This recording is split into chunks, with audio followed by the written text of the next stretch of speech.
So this video will present the processes of muscle contractions and the 4 different types of muscle contractions. So on this first slide we can see a simple overview on the muscle contractions, and then this is a more detailed version of the processes our body goes through when we want the muscle to contract.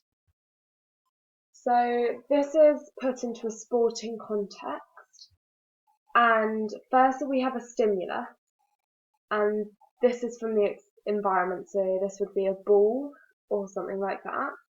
And then our eye, which is a sensory organ, will send a signal using sensory neurons to our brain.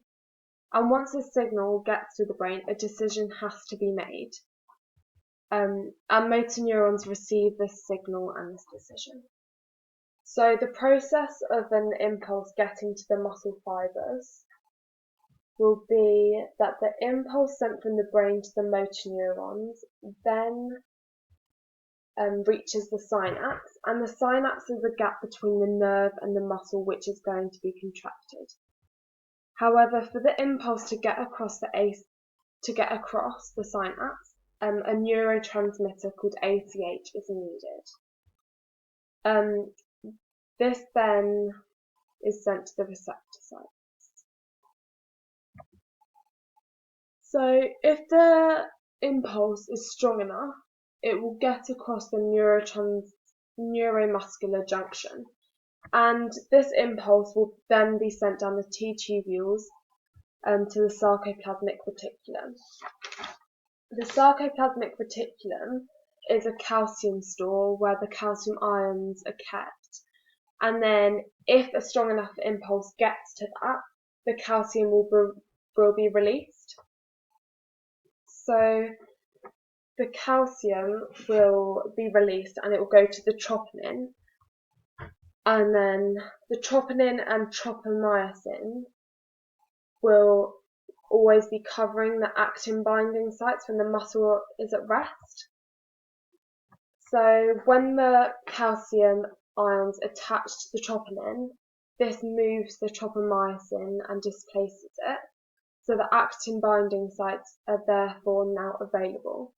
The myosin, which is energized, can now attach to the actin. As we can see here in this image that has just come up, a cross bridge will then form.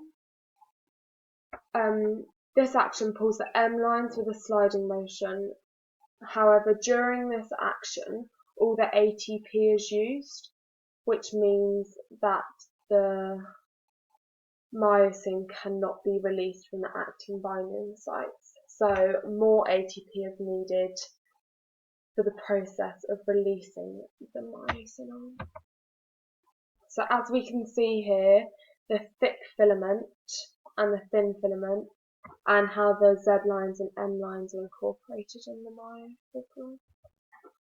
So to sustain a contraction, we need a constant supply of ATP, as this is the energy source, and we also need a constant supply of calcium ions, which means that there needs to be a constant impulse being sent to the sarcoplasmic reticulum.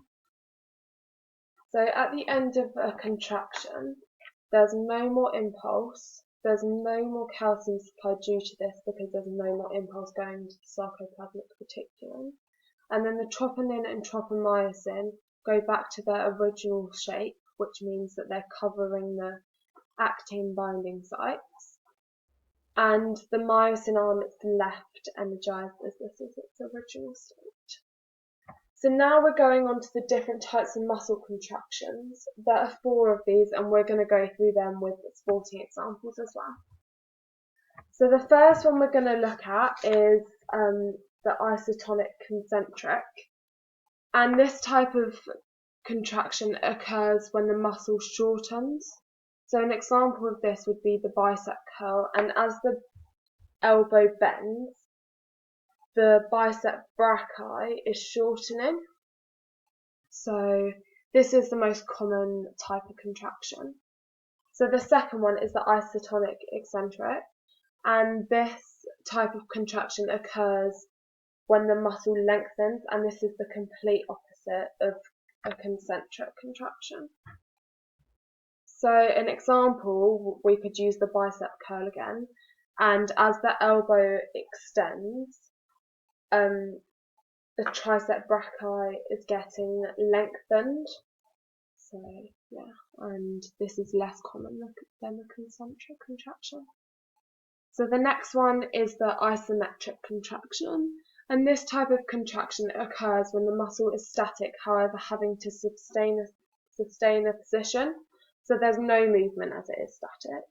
So an example would be during any racket sport, when your muscle is having to contract to hold the racket up and in the right position throughout the game.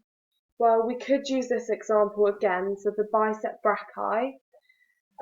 As you're pulling the weight down, your arm is having to contract to hold the weight in a position. Okay, so the final contraction type is isokinetic, and this type of contraction is produced when a muscle is contracting at a constant speed. And this is very similar to isometric. So this is measured using an isokinetic dynamometer, and an example would be during swimming. So there's a constant force going against the swimmer, which is the water, and this is forcing the muscle to make a contraction. And that is the end of this video on muscle contractions. Thank you for watching.